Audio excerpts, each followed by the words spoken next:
appears ordinary till you see the core side of it. And what you're looking for is the story behind the news. We bring it to you from Lagos, the commercial capital of Nigeria. Giving you all sides and political stories round the clock. Every detail from the start line to the final whistle. CoreTV News, expanding your view.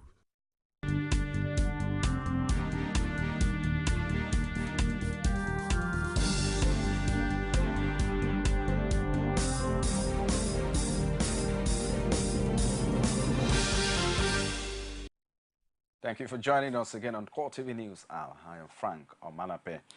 A date has been set for President Goodluck Jonathan to publicly declare his intent to seek a second term in office. It's Tuesday, November 11. This decision was taken at the inaugural meeting of the Presidential Declaration Committee at the banquet hall of the Presidential Villa in Abuja. Committee Chairman Haliru Bello noted that although a date has been fixed, the venue has not been decided. We have agreed on the date. The declaration will be on the 11th of November, on Tuesday. We have not yet decided on the venue, but we will decide at our next meeting. And we hope, like every other Nigerian who has asked Jonathan to come out and declare, when we come on Tuesday, 11th November, the president will come and face the people of Nigeria and say yes to their request. And a venue and a platform for the president to meet the people of Nigeria and respond to their yearnings that he should contest. If he says yes, then it is yes. If he says no, then it is. Meanwhile, one of the members of the Presidential Declaration team, Governor Ibrahim Shema of Katsina State, has revealed that arrangements are on ground to ensure a hitch-free event on November 11. He told the House correspondent on the sidelines of the team's inaugural meeting that a number of subcommittees are already in place. Yes, committees have been, the committee has been set up, inaugurated yesterday, and subcommittees have been established today, and more work will continue into putting effect to the decisions of this main committee. We have a maximum period of 2 weeks to complete what we are doing, starting from yesterday.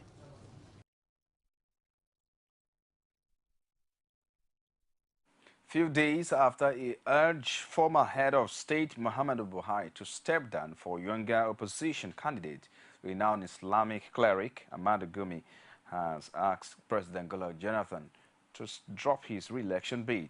In an open letter similar to the one he wrote to Buhari, Gumi argued that Jonathan has failed as a leader. In a letter posted on his Facebook page, Gumi described the president as a divisive figure in the country who has polarized Nigeria along religious lines. He added that a Jonathan presidency beyond May 2050 will spell trouble for Nigeria because of the impression that he is negatively involved in the Boko Haram saga. Gumi backed his argument with the contents of the controversial letter written by former President Olusegun Obasanjo to Jonathan.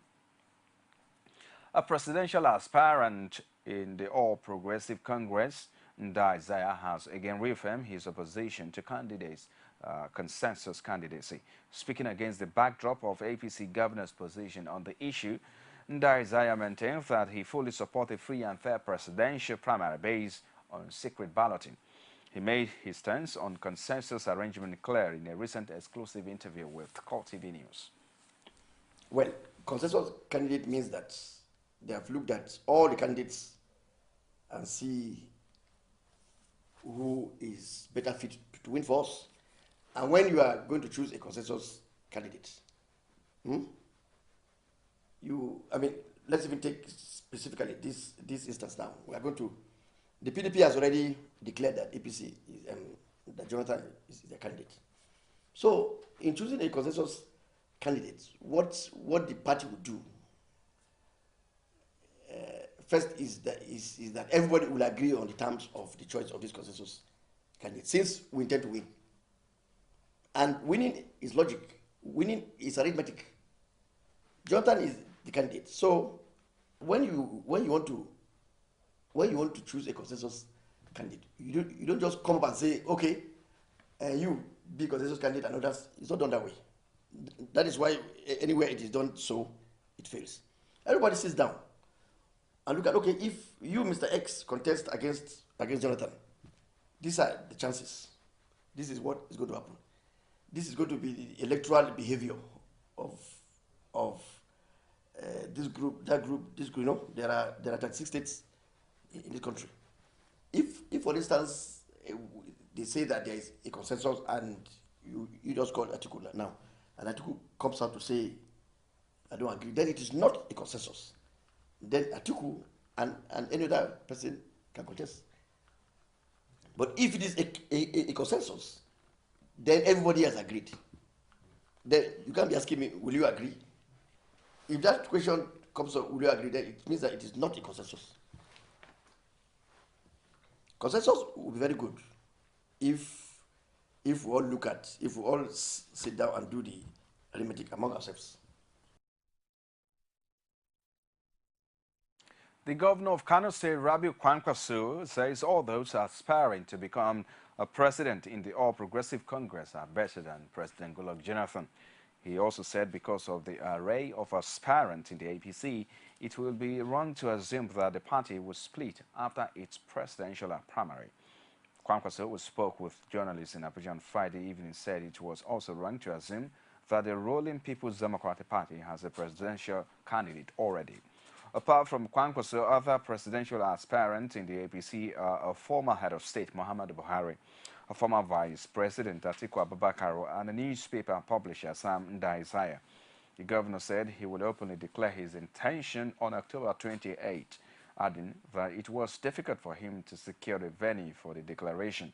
He also revealed that all the aspirants have agreed to work with whoever wins the party's presidential primary, saying none of them will leave the party. The battle for supremacy between APC and PDP lawmakers in Ekiti State has taken a worrisome dimension. The PDP members at the State House of Assembly in Ekiti have accused their APC colleagues of plotting the impeachment of Governor Ayo Fayose. They also allege that the APC lawmakers have received financial inducement from a top national leader of the party based in Lagos to carry out the plot. The APC lawmakers, however, debunked the allegations as baseless. Our correspondent, Rashid was there in our report. Since the change of leadership button at the governorship level in Ekiti State, all appears not well as things are no longer at ease. The state has continued to move from one crisis to another. This time, it is the State House of Assembly which is wrapped in crisis stemming from the change of government and the recent defection of some APC members to the PDP.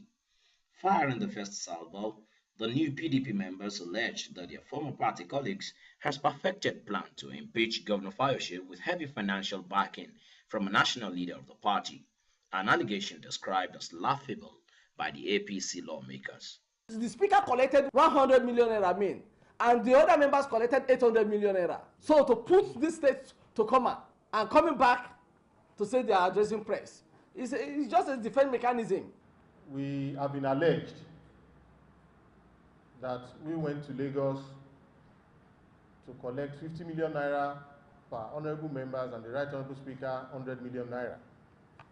There's no reason under the sun why we cannot travel to Lagos to confer with the leadership of our party, especially when we have pressing issues within the party. The PDP caucus also raised eyebrow over the boycotts by APC leadership in the House of a planned meeting with the state governor. They are alleged that the APC lawmakers instead chose to travel to Lagos. The APC lawmakers, however, put a defense. If I go to Lagos, or members of the House of Assembly decide to go to Lagos to be properly briefed on the events of the party by the national leader, it's equally happening in other parties too. The PDP has their own national leader, and other parties too, they have their own national leader. If the governor, the number one citizen of the state, and the head of the parliamentary have an agreement to meet the governor on a stipulated date, and now discover that they are not even in the state, they are in Lagos, I can confirm they are in Lagos, and I knew they are being given money to truncate the system. But the flexing of muscles by lawmakers on each side of the divide may snowball into a major showdown as they seem not ready to let down their guards. Is suspicious. Mr. Governor is suspicious. The action of preempting whether the impeachment or order is suspicious. And that has always been the style. We implore the governor, work directly with this assembly. Whatever may be your vision, this assembly is ready to partner with you, particularly from the APC. Once it's in the interest of our people and is on the side of the law. Observers, particularly the citizens of the state within and in the diaspora, are however studying the development with bated breath, just as the House cut short its recess. Rashid, CoreTV News, Ado-Ekiti. The race for Lagos Government House in 2015 is becoming increasingly interesting by the day. The latest to join in the list of aspirants on the platform of the All Progressive Congress is Akinwumi Ambode, who officially declared his intention at the Onikon Stadium in Lagos Friday. Our correspondent Oluwaseyi Adegoke was there, and her report is presented from our studios. The stadium was filled to capacity as politicians on the platform of the APC and party supporters, as well as friends and family members of Akinwumi Ambode, thronged the stadium for his official declaration. The governorship aspirant says he has all it takes to govern Lagos. I acknowledge the presence of all our party leaders, our party members, and fellow Lagosians. We have received from every corner of the state and beyond, from all sectors and various religious persuasions, confirm that this is a divine moment in the history of Lagos State. In recognition of this support, I, Akinwumi Ambode, in your presence and in the presence of God, formally put myself forward to run for the position of the governor of Lagos State. A chieftain of the party in the state, Tunde Temiomo, and the director of publicity, Ambode Campaign Organization, Idowu Ajanaku, says the governorship aspirant is the right choice for the position. Well, like you have heard, he had worked for Lagos State for 27 years. And throughout his period of working for Lagos State, he did very well. So one would expect that he can only do better when he comes in as governor. He knows Lagos inside out. He's a man with a wealth of experience who is a bridge builder between the elite and the grassroots. This is a man Lagosian needs at this time to bid on the achievement of Governor Babatunde Fashola. The governorship aspirant vows never to lose focus of the giant strides of the APC in Lagos State if he eventually fulfilled his dream.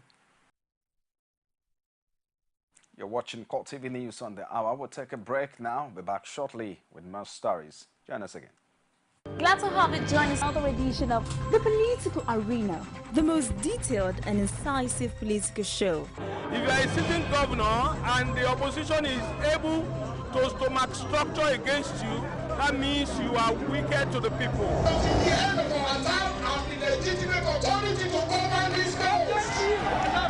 They gave me 20 minutes to move or they will shoot me. He has no chance for survival.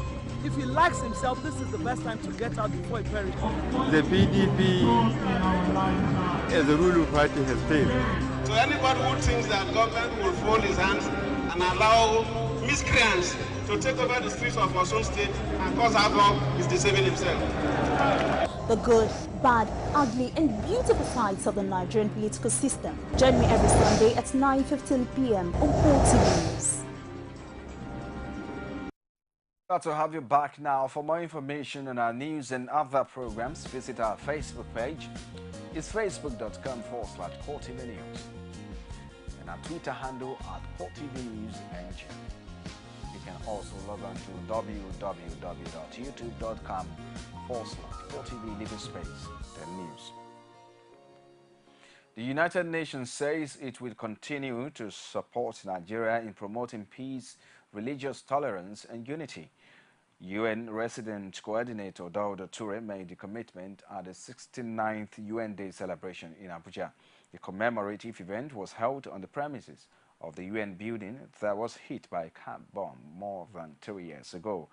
Our correspondent Pius Samuel tells us more.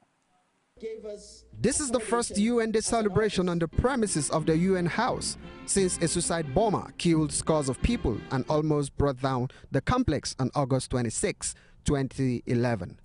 More than 3 years after, the UN says it is important that it celebrates its 69th anniversary there to demonstrate its commitment to peace. Today, we join the global community for commemorating the UN Day to reaffirm our global mission and reassert our normative role, the universal values of tolerance, mutual respect and human dignity, and to uphold our faith in the tenets of the United Nations Charter as it states, "We the people," clearly giving voice to all people, especially the voiceless. The mood at the gathering was a sober one. A 1-minute silence was observed for the soul of those who died during the attack. May their souls and the souls of all the faithful departed, through the mercy of God, rest in peace. The UN representative is concerned over renewed insurgent activities in spite of a ceasefire deal between government and Boko Haram. But he believes that it will end the years of violence and bloodletting in the country, especially in the northeast. Millions of people continue to suffer deplorable exploitation through bonded labor, human trafficking, sexual slavery, and unsafe conditions in factories, fields, and mines. The global economy remains an even playing field. The founding of the United Nations was a solemn pledge to the world's people to end such assault on human dignity and lead the way to a better future. The government says it is committed to ensuring lasting peace in the country, and it is convinced that a peaceful environment will create an avenue for sustainable development. Without peace and stability, commendable efforts of Nigeria will come to naught. We all know that conflict in every community is inevitable, but it needs to be managed through peaceful means, including good governance, principles of transparency and accountability, rule of law, equity and justice that take away desperation and give hope to all of mankind, particularly the youth and women, to bring about equity in our regions and in various ethnic nationalities. 3 years after the Boko Haram attack, reconstruction work on the UN House has not been completed. But now, the government says it will ensure that the building is ready for use soon. Today will have been a day of celebration of 69 years of United Nations. But mere looking at our countenances shows that yes, we're not happy as a people. Because 3 years ago, our children, our staff, our colleagues, our compatriots fell to the hands of the terrorists here in this same building. And that makes today's celebration a sorrowful celebration. For now, the United Nations system and the Nigerian authorities have expressed a joint commitment to peace and will work together to ensure sustainable development. But first, they are committed to ensuring that the UN House is back to what it was before a suicide bomber rammed a bomb-laden van through the gate into the building. Pius Samuel, CoreTV News, Abuja. President Goodluck Jonathan Friday joined his Beninois counterpart, Boni Yayi, to perform the groundbreaking ceremony on the semi-crate joint border control post. Jonathan described the occasion as important milestone in the ECOWAS integration protocol. He said the semi-crate joint border post will ease the present hardship facing border users and officials operating along the Nigerian-Benin Republic borders. And while highlighting the security benefits of the project, the president noted that it will help enhance exchange of data and intelligence between relevant agencies of both countries. For his part, Yayi said Benin Republic was like a state in Nigeria in view of the historical, economic, social and cultural affiliation between both countries. He described Jonathan as a friend of his country and commended Nigeria's effort at tackling insecurity in the sub-region. The ECOWAS Commission has formally commended Nigeria and Senegal for their exemplary response to the Ebola outbreak, which has resulted in the World Health Organization declaring the two countries free of the disease. Although Senegal was the first to be given a clean bill of health after reporting one solitary case, the sub-region body described Nigeria's case as remarkable. In a message of solidarity, the president of the ECOWAS Commission, Kadri Odrago, expressed confidence that their initiatives and experiences will serve as a model to the rest of the world in dealing with the disease. He added that Nigeria and Senegal have proved that internal solutions to humanitarian emergency are possible within the ECOWAS region with the support and collaboration of the international community. Millions of doses of experimental Ebola vaccines will be produced by the end of 2015, according to the World Health Organization. It says several 100,000 will be produced in the first half of the year, while the vaccines could be offered to health workers on the front line in West Africa as soon as December 2014. However, the WHO cautioned that vaccines will not be a magic bullet for ending the outbreak. There is no proven cure for Ebola. In response to the largest epidemic of the disease in history, the WHO is accelerating the process of vaccine development. It normally takes years to produce and test a vaccine, but drug manufacturers are now working on a scale of weeks. Two experimental vaccines produced by GlaxoSmithKline and the Public Health Agency of Canada are already in safety trials. A GSK vaccine is being tested in Mali, the UK, and the US. Research on the Canadian vaccine is also underway in the US, with further trials expected to start in Europe and Africa soon. You're still watching CoreTV News on the Hour. We'll take another break now. I'll be back shortly with stories outside Nigeria. Stay with us.